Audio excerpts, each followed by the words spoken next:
Баршаңызға қайырлы күн. Сіздермен Жанар.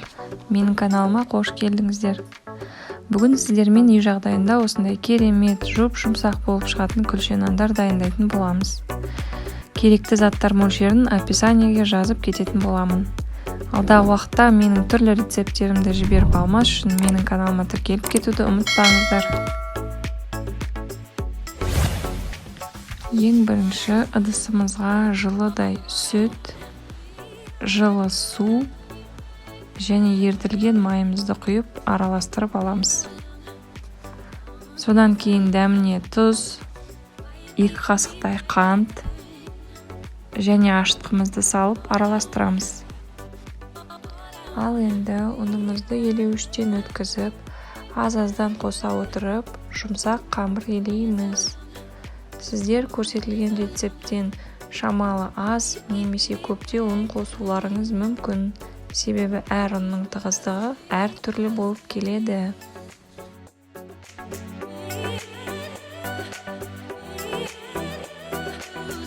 Мінекей бізде осындай жұмсақ, қолға жабыспайтын қамыр еленіп шығу керек.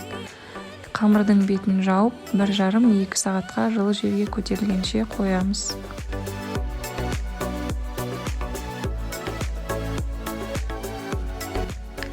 Шамамен 1,5 сағат өткеннен кейін қамырымыз көтеріліп, күлшелерді жасауға дайын болады.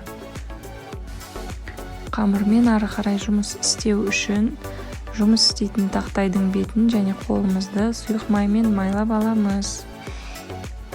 Әрі қарай қамырымызды 1/12 бөлікке бөлеміз.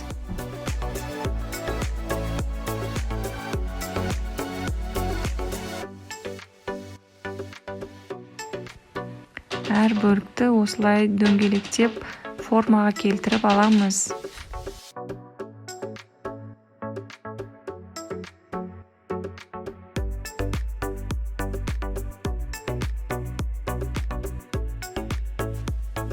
Мінекей осындай формадағы күлше нандарымызды алдын ала қағаз төселген газдың формасына бір-бірлеп қойып, күлшелеріміздің формасын келтіреміз.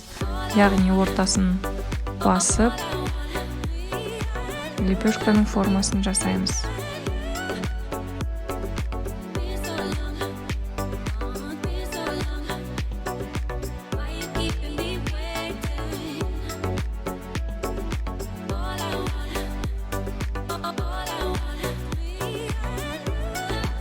Күлшелерімізді осылай формаға келтіріп алғаннан кейін ортасын шанышқымен тесіп шығамыз және де бетін целлофанмен жауып, жарты сағатқа көтерілуге тағып қоямыз.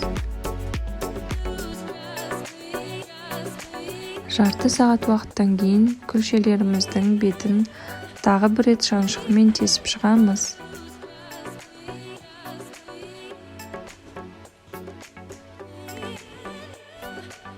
Күлшелеріміздің әдемі шығуы үшін жұмыртқаның сарысын жағып, ақ күнжітпен әрлейміз.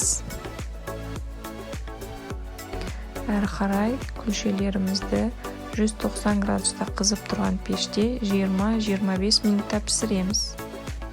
Мінекей біздің нанымыз осымен дайын. Бұл рецептпен сіздерде 12 күлше нан шығады.